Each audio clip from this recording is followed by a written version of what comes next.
I didn't. I had a lot of that to know, but anyway, yeah, like, and they did that on.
What's everybody's problem? Is everybody, I'd just like to remind everybody to spay and neuter your pets. And, you know, I meant to dress up for Halloween last week and I forgot this at the house. I didn't have time to go home and get this. And I ran into Mr. McKinnis and Tommy Williams at lunch. And they basically accosted me because they expected a costume out of me. And so I was very apologetic and I said, well, you shall get what you asked for. And I don't see Mr. McKinnis or Tommy here, which, yeah, so we're going to have to put something down. But with that being said, I'd like to call up Jared, who's going to lead us in song, and Ross. Well, of course you like it. What's not to like? Holy cow. Come on. All right. Here we go. Ross. We were going to do America the Beautiful. Who let the dogs out? There you go. Let's see that. You're going to lead it for us, right? Yeah. All right. We're going to do America the Beautiful. Let's stay patriotic. There we go.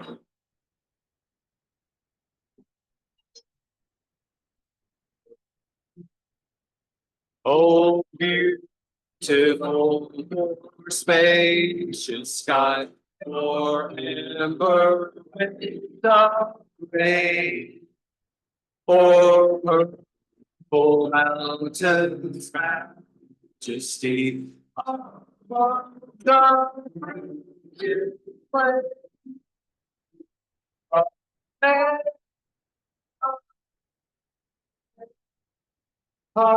God, His grace on thee, and crown thy good with brotherhood, seem to shine it.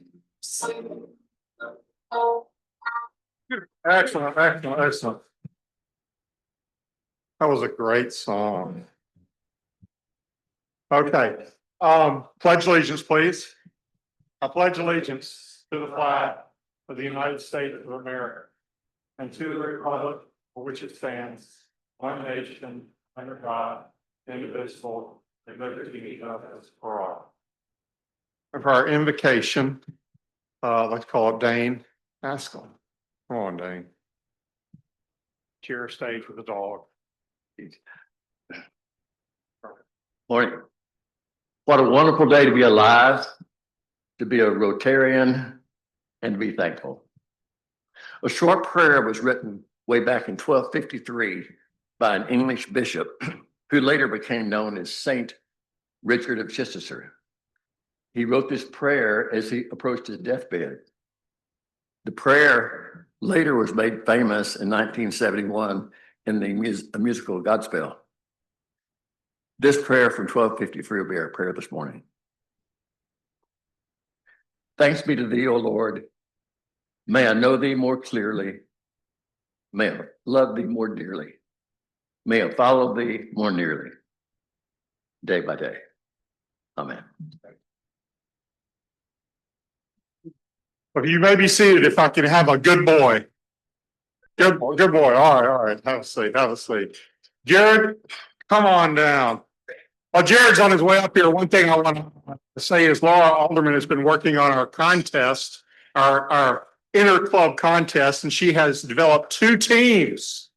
And the team captains of Team A, and you'll all be informed shortly which team you're on, the dogs or the cats, or she calls them A and B. The A team is going to be led by Megan Hayes and Brent Latin, and the B team will be led by Lindor Baker and Jared Horton. All right, Jared. That's a good boy. That's a good boy. If you have a guest, please come to the microphone to introduce. See some big party there. Oh, look, you're way ahead, way ahead. All right.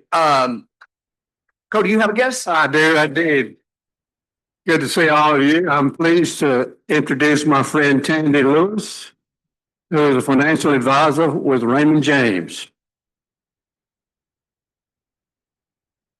This is my guest is Josh McClintock from north of Oklahoma City, Oklahoma, and he's going to be the new director for the Red River Valley Association.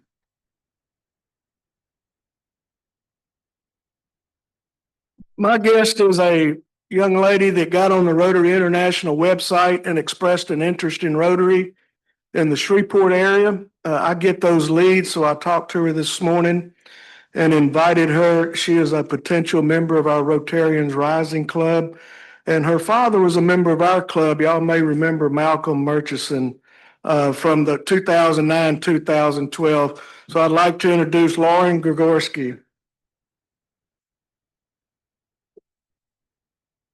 Yeah, please announce, my guest is Chad Brockhouse. He's in our office, Alara Group, and specializes in property and casualty insurance. Well, I think I've got the whole room, the rest of them. My pastor, Kendall Doctor. Skyport's Assistant Director, Eric Sanders. Admissions Assistant, Judy Spicer. Event Coordinator, Mary Jo Henderson. Finance Manager, John Armistead. Marketing Manager, Amy Powers. And brand new, first day on the job, Allison Young assisting us with marketing. It's nice that we can have a Rotary meeting during Stockport's meeting. Yes. I have a guest, Melissa Dickman, who is CFO of Shield Storage Center, and also my daughter. She's over here over this way. Okay, did we miss anyone in person? Okay, we have a few people that have joined us on Zoom. Can you read that with that circle around it? A dog doesn't wear glasses, you know. You got better eyesight than I do. Brian, Susan, Sailors. Susan Sailors. Bryant. There was a circle around it and I couldn't read through it. Sorry about that. It wasn't your fault. All right, and we have Dosha Peak, and we have Brian Hatchett, Gene Nims Jr., and Edward Taylor. Thank you, guys. What do you need? Okay, you got it? No, okay. Charlotta, if I can get Charlotta up here for a second, she would like to do a Paul Harris Fellow. Oh, Lawrence, it's you. I'm sorry. Charlotta, that was fear in your eyes just then. Oh, I am pleased to call Jennifer Elliott up today. Jennifer joined our club in January of 2019. She works at Hancock Whitney Bank. She was a director in 2022, 2023, and today she will be receiving her Paul Harris +1 pin.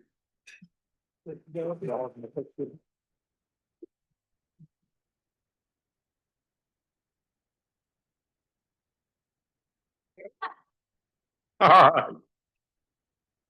I hate to tell y'all, but unlike the George Washington costume, which was warm, this is really, really hot. I know why dogs get hot spots now.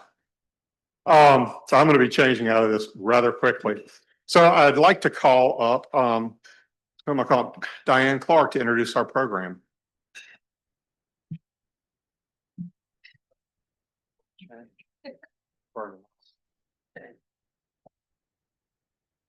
Well, there are a lot of you in this room who know Joby much better than I do. But here's a little bit of his bio. Joby is often referred to as the man who fell to earth. He is a world record holding mountain climber and legendary wingsuit pilot. He's been an adventure addict all of his life.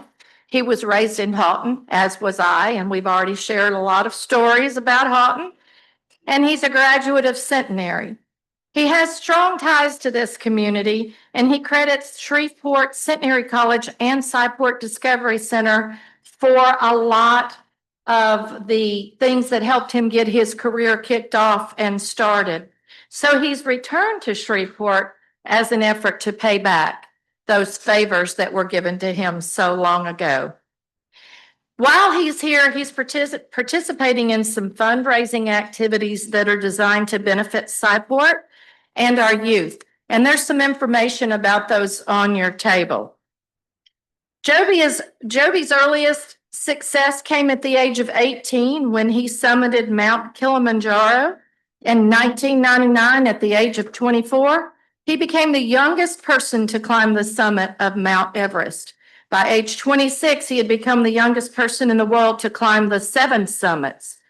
With a passion for human flight, he was also the first person to fly next to Mount Everest and around all 4 faces of the Matterhorn in a wingsuit.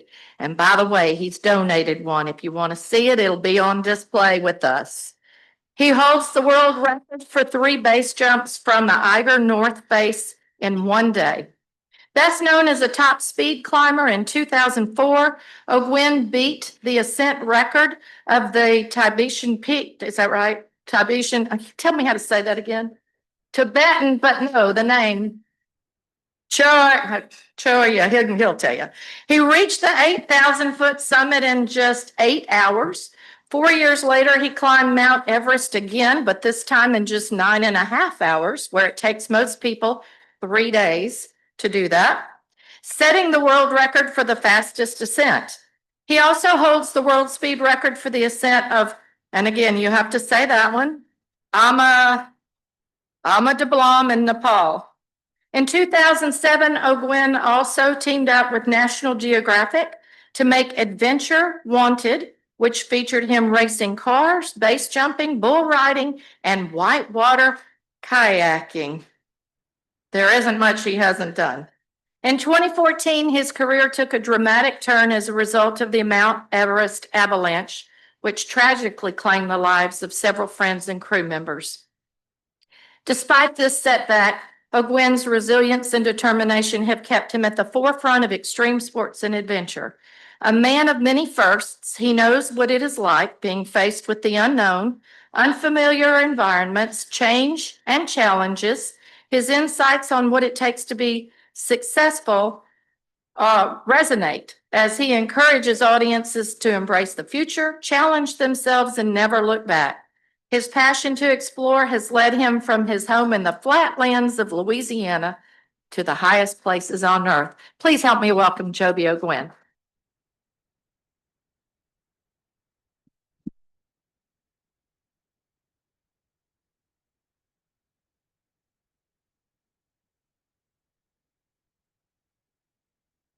So great to be back in Shreveport, my hometown.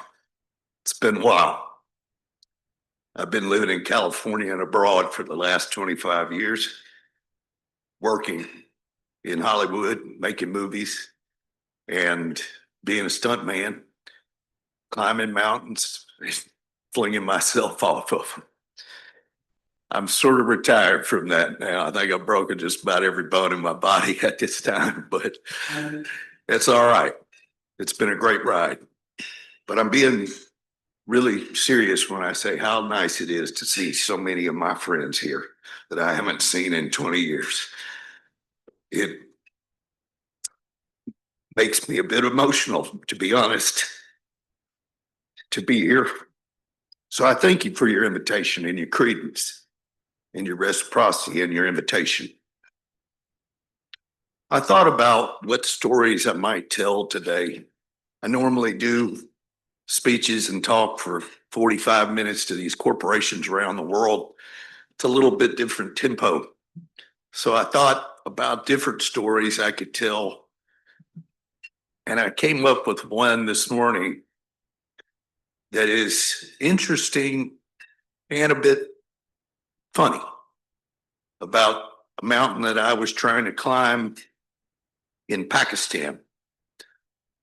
It's been a while back, but a friend of mine that I lived with when I lived in Italy, Simone Morrow, who's considered the Michael Jordan of mountain climbing, was my climbing partner. And we would come up with, or try to come up with places, things that had not been done before. And he came up with an idea. He said, what if we found the highest mountain in the world that hasn't been climbed? So we started researching it, pulling out maps and calling some guys that had been in that area that we thought it was at. It's a mountain called Batura 2. And there were some German guys that came in with like a 30-man team like 30 years before that and tried to get to it, and they couldn't make it. And I was like, Simone, there's just two of us. 30 guys couldn't conquer it. And you want to go in, just me and you? He goes, this is the mountain. This is it. So we made our plans. We had our maps, GPS, satellite imagery, and we could tell that this is the mountain. But it's not so easy to get to. And there's where the adventure began. So Simone left before me to establish the base camp and set up our equipment.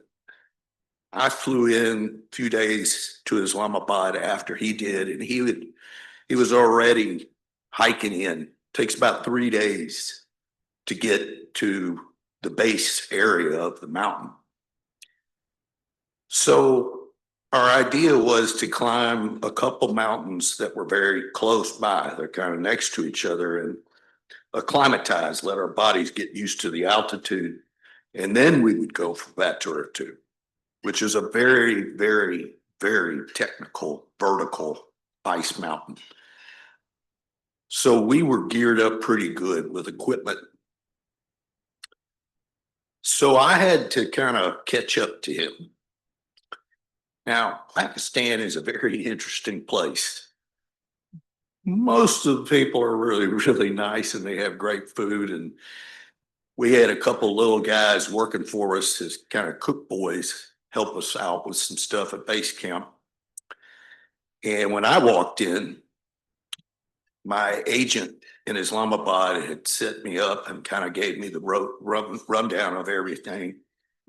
And I took a small aircraft in and landed on a grass runway.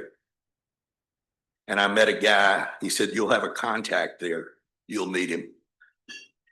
Hopefully you don't need him, but he'll walk with you and show you the way. So I get there. I said, what is he, like a bodyguard? He goes, that's exactly what he is. So I get there. The guy meets me, and he's got an AK-47 He's like, you ready to hike? I'm like, ready as I'm gonna be. We started walking in and we walked to a small village, spent the night there. I remember because I had an ice cream with some of the little kids there. It was kind of funny. And then the next day we started walking on a bit of a trail. It was pretty undefined, but we were making it, no problem. And as we were walking, I said, what's the deal with the AK? He goes, Taliban. Because we knew that the mountain was on the border of Pakistan and Afghanistan. I said, well, what are you going to do if we see some Taliban guys? He goes, kill them. Well, hence the AK-47. I am unarmed. I got a little knife, in case I can help. That's about it. And we're walking, and we had walked a few miles. I knew it would take us about 3 days to get there. And pretty close outside the little village we had stayed in the night before, I see this little yurt, which is like not many people use yurts or know what they are, but it's like a really nice, like kind of dome canvas tent. You can live in it. And this old man comes out and he's like, hello. I'm like, I look at my bodyguard and I go, Taliban? He was like, no. I'm like, okay. He said, hello, where are you from? I look at my bodyguard and I'm like thinking maybe I should say Canadian or something. I said, I'm American.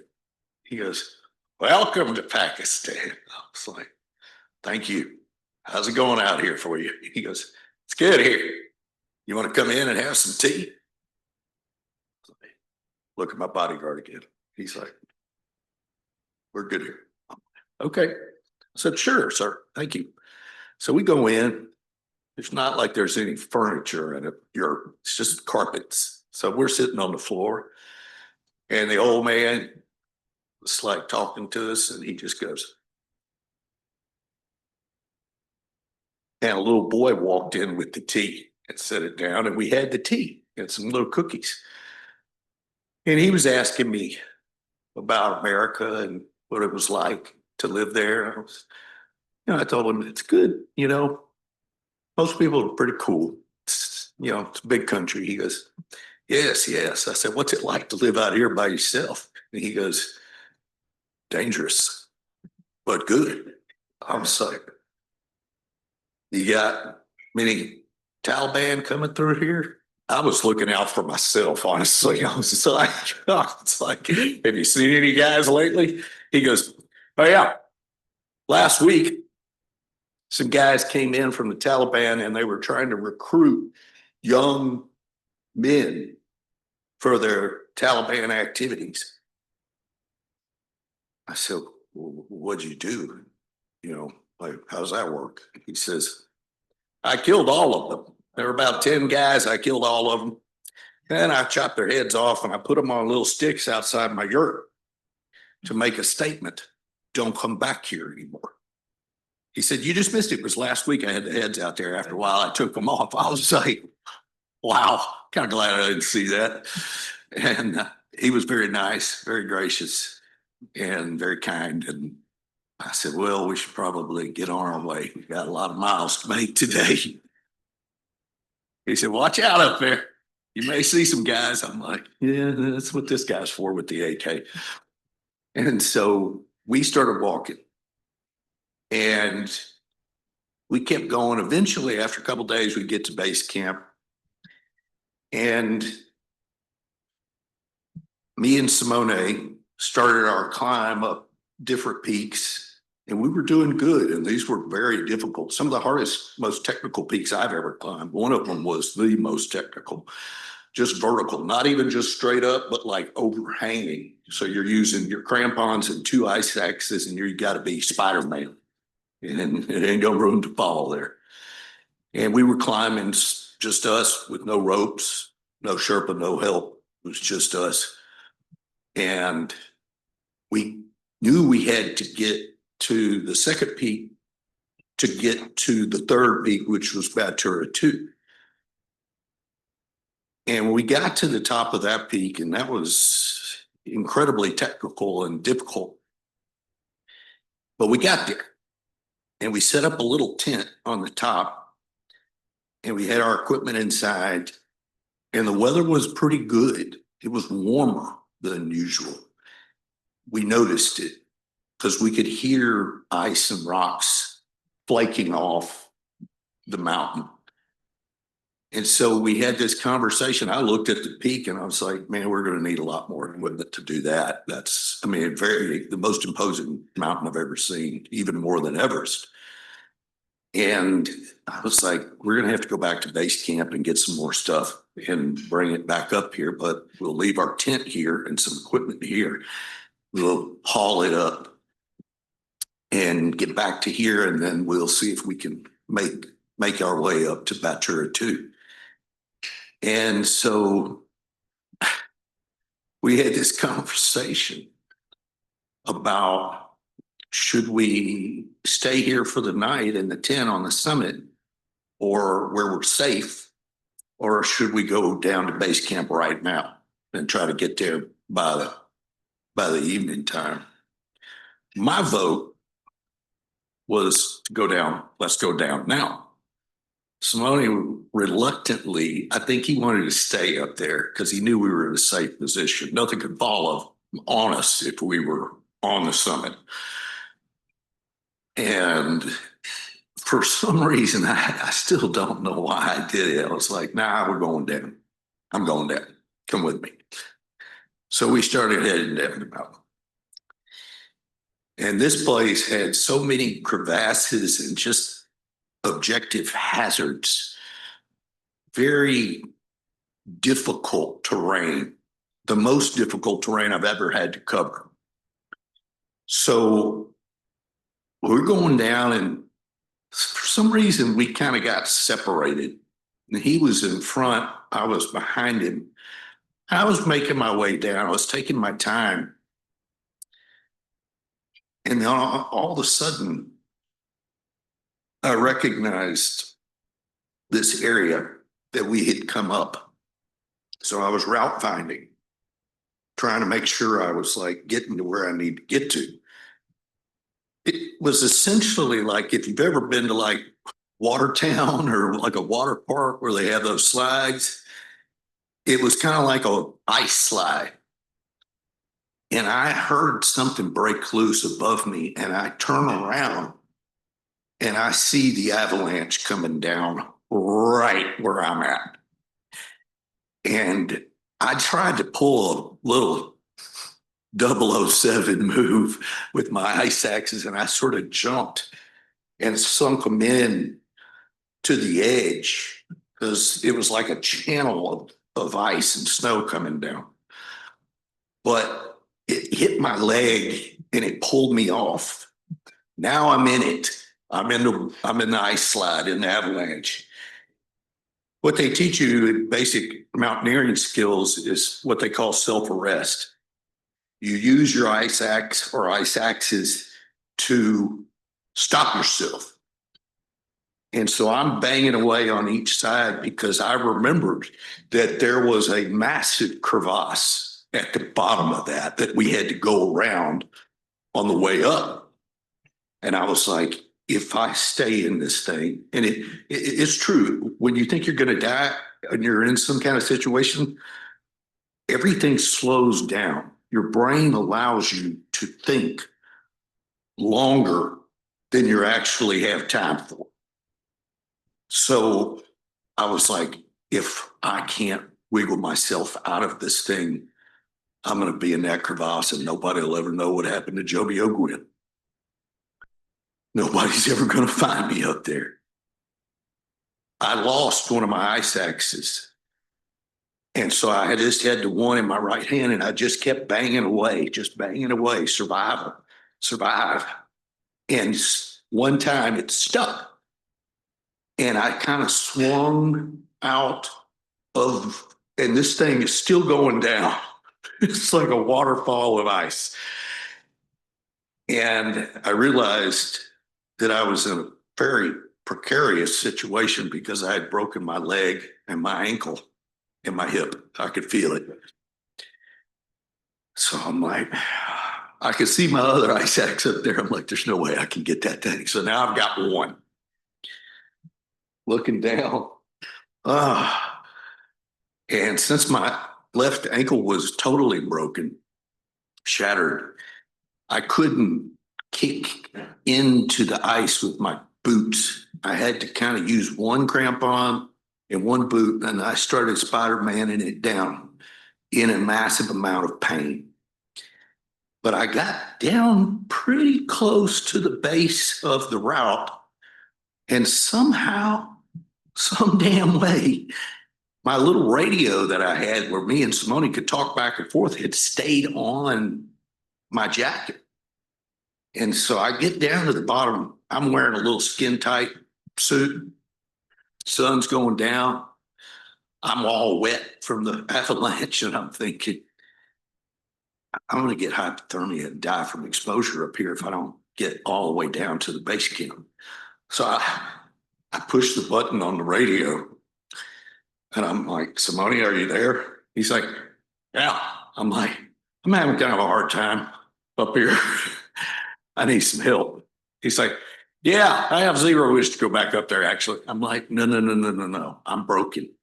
I was in an avalanche, and I somehow managed to get out. I'm at the bottom of the mountain, but I can't walk really. He's like, oh, I said, here's the deal. Send those cook boys up here. I'm not far from base camp. They can get up here pretty quick with a thermos of hot tea and a down jacket because I'm dying. He's like, are you serious? I'm like, do I sound like I'm serious? I ain't bluffing. So the cook boys come up and they're dashing. I could see them. They had the jacket and I put it on and I'm like, I drank the tea. That helped a little bit and warm me up. And they dragged me off that mountain. When I got to the bottom, they were worn out from carrying me. And so I started crawling.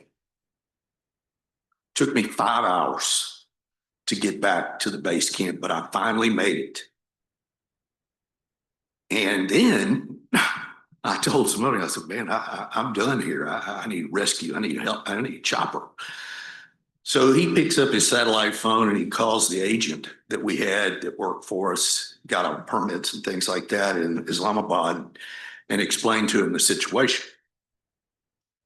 Then the next morning, it was nighttime by the time I had crawled back, and I was exhausted. I laid in the tent, I just laid there. I was destroyed and in a lot of pain. And in the morning, Simone comes to my tent. He goes, we got a helicopter. It's coming this morning. So we can get out of here.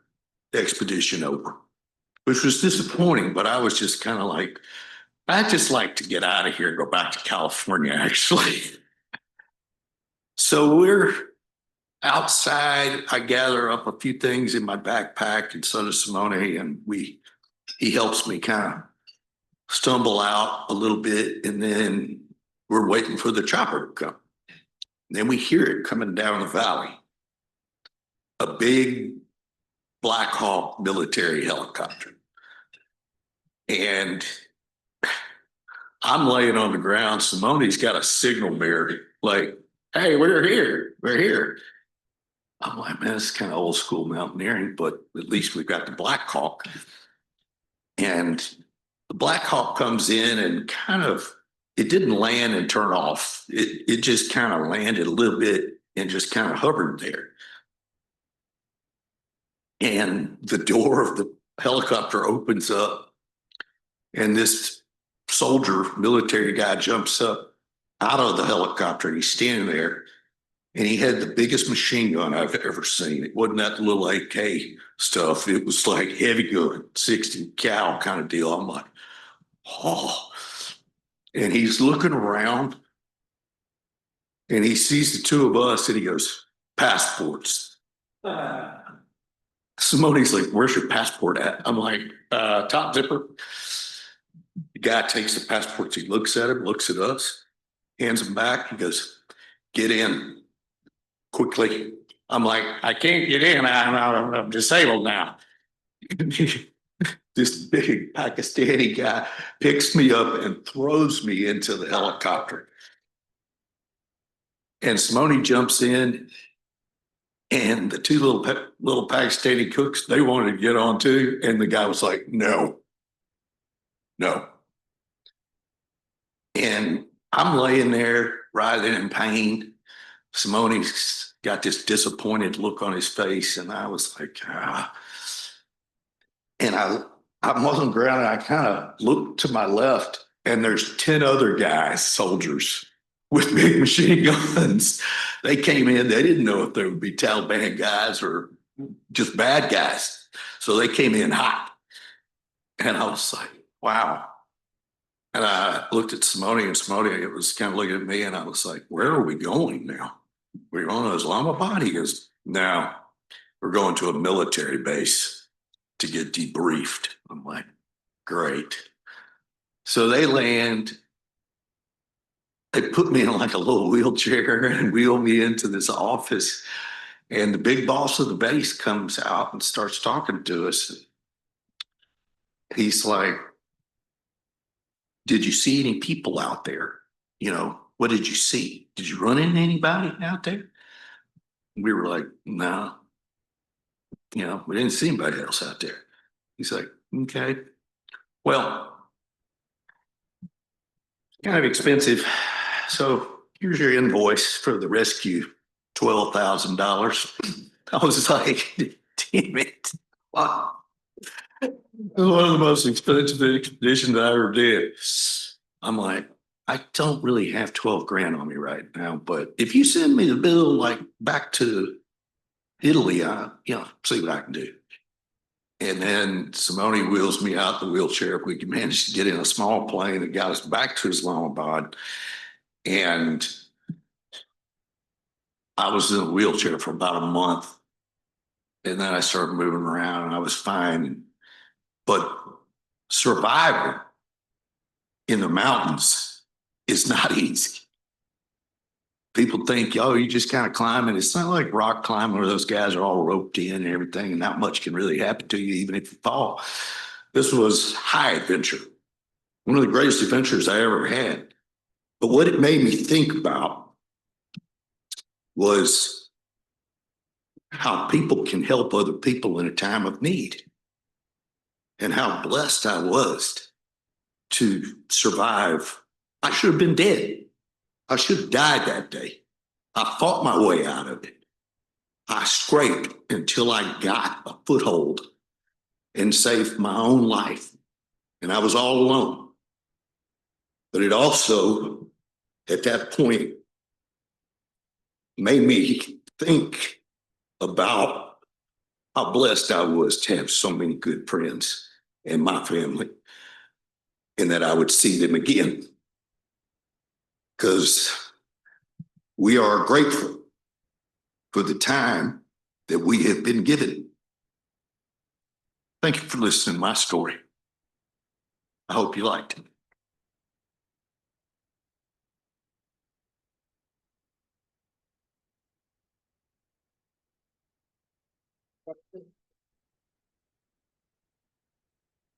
Please come back from the question.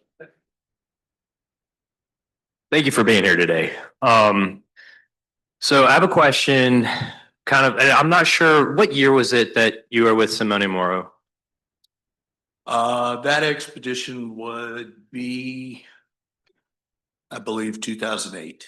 Okay. I don't know. I was watching a documentary a couple years ago about an expedition that Simone Moro was on with Uli Steck, and they had to traverse across a rope line. And it led to an altercation between some Nepalese commercial. Oh, yeah. I know what I'm talking about? Oh, yeah. Okay, so did you ever encounter any kind of experience like that? And what was like the sentiment between like Western expeditionists and like local commercial like support teams for like a more local type company? That's actually a good question. I wasn't there exactly when that expedition, when that happened to him on Everest, but I was a little surprised. Simone is one of the smartest guys that I know in the world. I mean, he speaks like 7 languages. He knows the local culture there very, very well. The thing about it, when you're, especially like on Everest, the Sherpas are really they're doing the heavy lifting, installing the ropes and everything. And what Simone and Uli did was, I don't want to word, it was stupid because they didn't have to do it. But both those, I mean, Uli's Swiss, so he's hard-headed. Simone's Italian, he's even more hard-headed. And they had this idea that they could just do what they want. My approach was always, these guys are working so hard, you stay out of their way while they're working. And Uli and Simone didn't do that. They went up, and then Simone smarted off to one of them because they were like looking down going, what the hell are you guys doing? And they were just kind of doing their own thing. And the Sherpas lost their minds. And I saw it on CNN when I was out of town. I'm like, I was in Thailand, and the news was just on in the background of the hotel. And I look over and I hear Simone Marlowe, and I'm like, and I listen to the story, and I'm like, they basically were sort of interfering with their work. And they're just a lack of respect for how hard these guys are up there. It's hard, very technical, hard and dangerous work. And that's what happened. I was with a girlfriend, and she was like, that's your friend. I'm like, uh-huh. And he just did something incredibly dumb. Then when he got back down to an area that would be considered Camp 2, kind of a flat area where it's like kind of an advanced part of the base camp, the Sherpas kicked his ass. Right. I'm talking about literally. No, yeah. They were going to kill him. Yeah.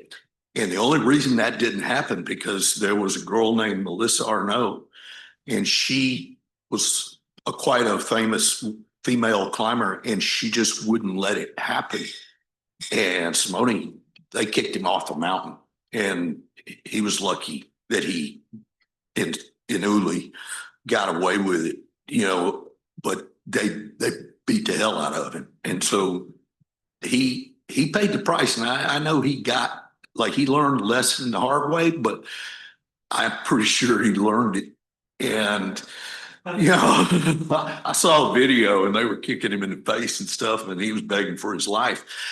But that's the one thing that I found, that no matter what country you're in, but especially Nepal and the Himalayas, if you respect the local people and the hard work that they're doing, carrying the heavy loads, installing the route and everything, then they love you.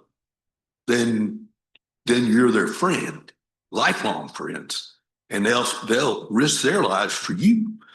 And so in that way, not to be redundant, but that's what Simone did. That was a big deal. I actually hadn't thought about that in a long time because it's been a while back. But yeah, I'm watching TV in Thailand and I'm sitting there like, what the hell did you just do? Like, I couldn't believe he did it, because he should have known that you don't cross the line. And him, when he said something to him, he paid the price.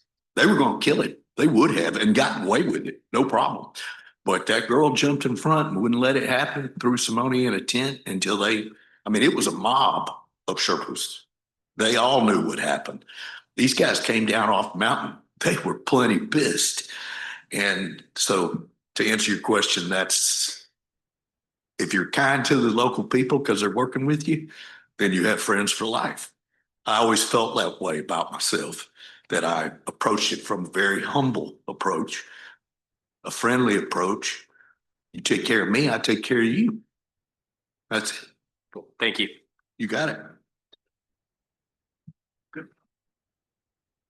Diane did a great job of outlining some of the things you've done, what you've done, and the places you've been, and the things you've experienced are incomprehensible to everybody else in this room. You talk about the things that maybe you hadn't thought about in a long, long time. So I'd like to take you back to the beginning when we first got on our local radar.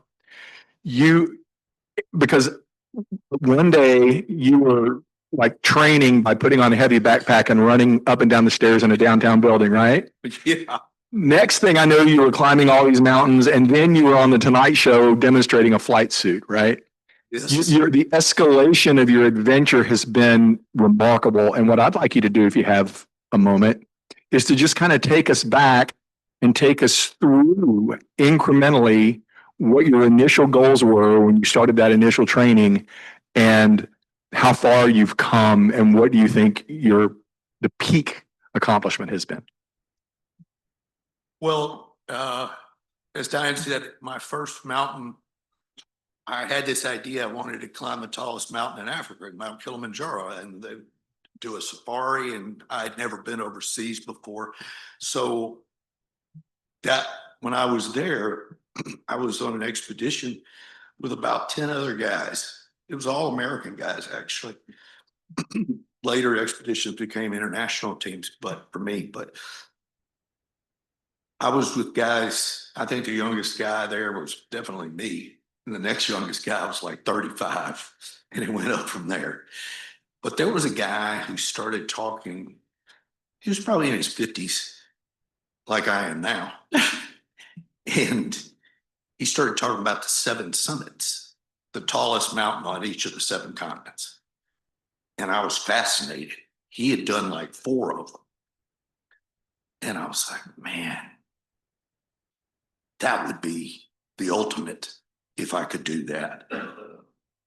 And it took me 7 years to get it done, but I was so young. I was in my 20s, early 20s, and I wouldn't say poor, but I didn't have much money. But back in those days, the expedition costs were not that high. You could get a plane ticket and buy a permit for $300 and hike in by yourself and not, making an extravagant luxury expedition. You could accomplish quite a lot, which I had to. I had no choice. I didn't have much money to blow it out.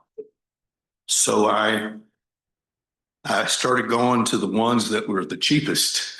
I went to Russia, Argentina, Alaska, and then all of a sudden I was still in college and I had 4 out of the 7. I thought, I can do this. I can make it.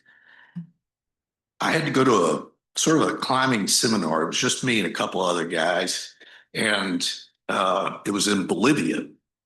And I was asking these guys, one of the guys that was sort of the mountain guide, he was from Peru, and I asked him, I said, how many guys have climbed the 7 summits, roundabout? He goes, 5 or 6 maximum. I was like, that's the club I'm going to join. I'm like, more guys been to outer space than that. He was like, yeah, it's a big deal. It's a lot of logistical, a lot of planning, a lot goes into doing it. That's why there's only 5 guys in the world that have done it. I'm like, good. Then it's a pretty exclusive club. I think I'll be in it. So I started saving money right out of Centenary. I got a job working for a real estate development company. I didn't make a lot, but I made some. Expenses were low. And I saved up some money. And I got up one morning out of my desk and I walked in to my boss's office and I said, look, here, I made up my mind. I'm like, look, here's the deal. I need 2 months off of work and I need to borrow 20 grand. He's like, well, what? I was like, I'm going to go climb the tallest mountain in the world. He's like, are you serious? I'm like, I just need the 20 grand and I'll get the rest of it. And so I went down to the bank and borrowed another 20 grand from the bank because it cost 40 pretty much. And so I had it. I went and did it and I made it to the top. And it was just me and another guy on the top. It's not like it is now. We got all these people up there. It was just me and one dude. And we got there and it was a beautiful day. It's about 9 in the morning. But the one thing you realize when you get to the top, you're only halfway there. You got to get back down. People always ask me, what'd you say what'd you do? Did you scream out and yell or something like that at the top? I'm like, no, I got down on my knees and I prayed. And thank God for getting me here. Now, if you give me a little help getting down, that would also be good. And he answered that prayer. That's a longer story, but then there was a very exotic peak in Indonesia called Karsten's Pyramid that was a 16,000 foot rock climb, very technical. And I had a Romanian climbing partner at the time. He was a better rock climber than me. And we almost died on that one. Another longer story for another time. But then I had 6 out of the 7. I had one more left. I had to go to Antarctica. And so I'm like, man, where am I going to get that money? Somehow I figured it out. You know, I mean, I asked my dad for it. He was like, I'm not giving you any money. I'm not going to feel guilty if something happens to you. So you'll have to figure it out for yourself. Plus, you'll feel a lot better if you do that. So somehow I don't even remember how I got it, but I figured it out. And I went down there with a guy from Guatemala who was a friend of mine I had met some years before. And we got to the top. And he has this great video of me falling down on my knees, thanking God, like, God is great. I wept and the tears froze to my cheeks. But then I moved to Los Angeles looking for work, and I got a job as a production assistant, lowest guy on the totem pole, just handing equipment to guys, driving the truck, getting the coffee, that kind of stuff. And then I started moving up the ladder a little bit. And during that whole time, I met a few guys that were making movies that worked for like big studios like Sony. One guy in particular, he said, dude, you can have your own show. I'm like, I never really thought about it like that. I've got some ideas I'd like to share. So I started making meetings. Thing in Hollywood, the first rule of Hollywood is one thing and one thing alone: always take the meeting. I took meetings for 5 years until one day my partner guy calls me, and I was in Shreveport. He goes, you need to get on a plane right now and come to New York. I'm like, because I'd kind of given up on the idea. I'm like, I'll figure something else out. He goes, no, dude, take the meeting. I'm like, I got on a red-eye flight, flew to New York, go into this big building, this big office. At the time, it was the highest, the biggest high definition network in the world. They had 15 channels. And I met the executive producer. I probably hadn't taken a shower in about 3 days. I was wearing an old t-shirt and blue jeans, and I plopped myself down on his couch. I basically said, I really remember exactly what I said. I said, what do you want? He's like, we're going to make this super action show, big budget show. It'll be like full action feature movies. And we're looking for a host. You think you can do this, and this? I'm like, yeah, I can do all that. All of it. He's like, seriously? I'm like, I'm not bluffing. You give me the job, but you give it to me right now because I ain't coming back. He goes, you're the man. I said, I see all these other guys sitting out there waiting for talk to you. I said, you can tell them to go home now. And he did. And he said, can you fly back here next week? I said, yeah, you buy me a ticket. Put me up in a nice hotel. He goes, you got to meet the team and you got to meet the president. I'm like, fair enough. Give me a ticket. Next week, I was back in New York. They gave me the show. Had a big boardroom meeting. And the guy, I remember when he walked in, because he was really good. The president was the boss, the shot caller. And I met him He was dressed so nice and I was like impressed. I'm like, he's definitely a boss man. Yeah, Greg Moyer. And I said, uh, he said, well, he left the room with the EP. EP comes back. I said, what did Greg say? He goes, he's the guy. He's the guy. We made 6 movies just to start. And the director flew, I was living in Italy at the time, and he flew out to Italy. They flew him out to Italy to kind of get to know me. He was director, producer of the whole thing. And I remember asking him, he was the coolest guy in the world. I said, out of the 6, how many do you think I need to make it, to complete? These things are very difficult. You're talking about driving NASCAR, riding bulls in the rodeo at Cody, Wyoming, biggest rodeo in the world, base jumping off the north face of the Eiger. This kind of stuff is serious. And he goes, I'm like, I'm looking to get season 2, kind of. He's like, you'll have to do at least 2 or 3 to keep it going. I'm like, I'll do all 6 and I'll bat 1,000. Wait and see. He was like, I believe you. I do. I was batting 1,000.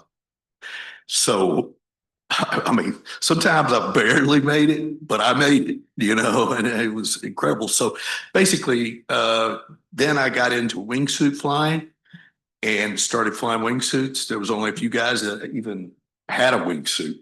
And so I got into it on a heavy level and became kind of the best in the world at that and did some great flights. And flying was my thing. That was my greatest achievement, learning how to fly. I got to be Superman.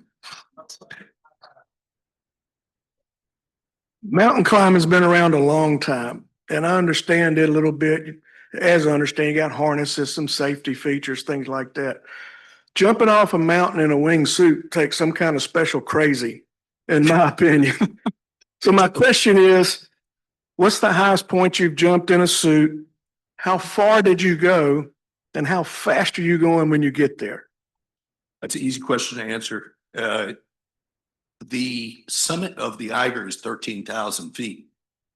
And it's the highest base jump that you can jump from. It's a very perilous it's basically a finger of rock that kind of sticks out. Looks like a diving board into the sky. And I had a friend that found it. And he said, you should come with us. And I was like, you got any video of it? And he shows me a little video of it. And I'm like, no. I mean, I don't get scared that much, but I was like, nah, you guys go ahead.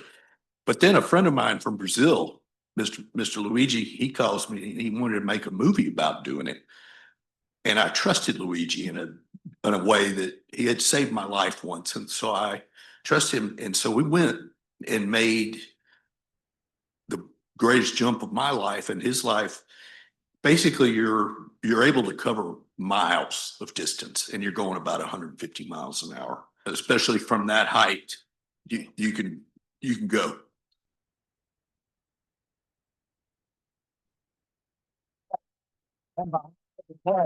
Here's a little tile pack from your adventures. Oh, Thanks a lot. Thank Thank you.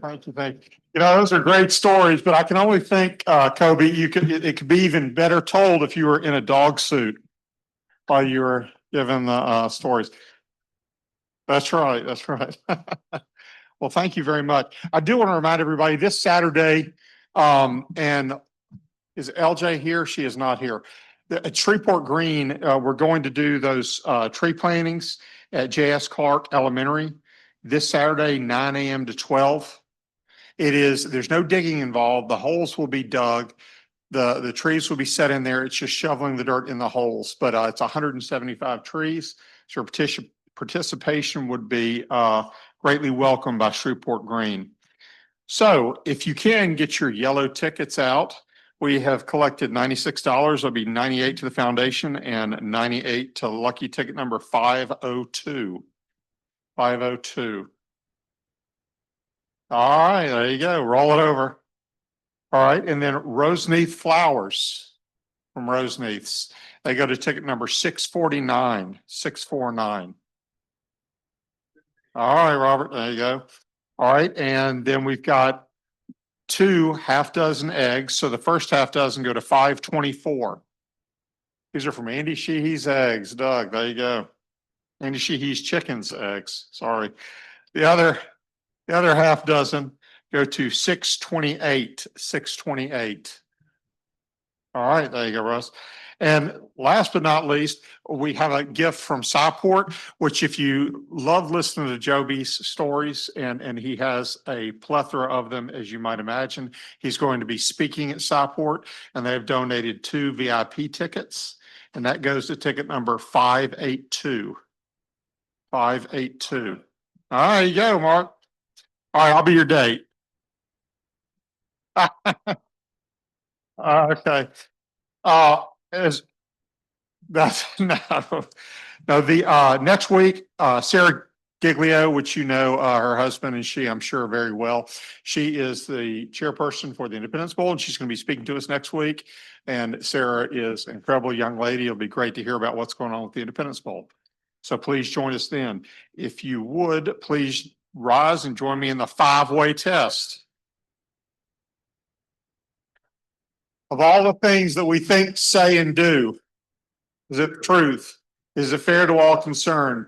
Will it build goodwill and better friendships? Will it be beneficial to all concerned? And will it be fun? Rotary is adjourned.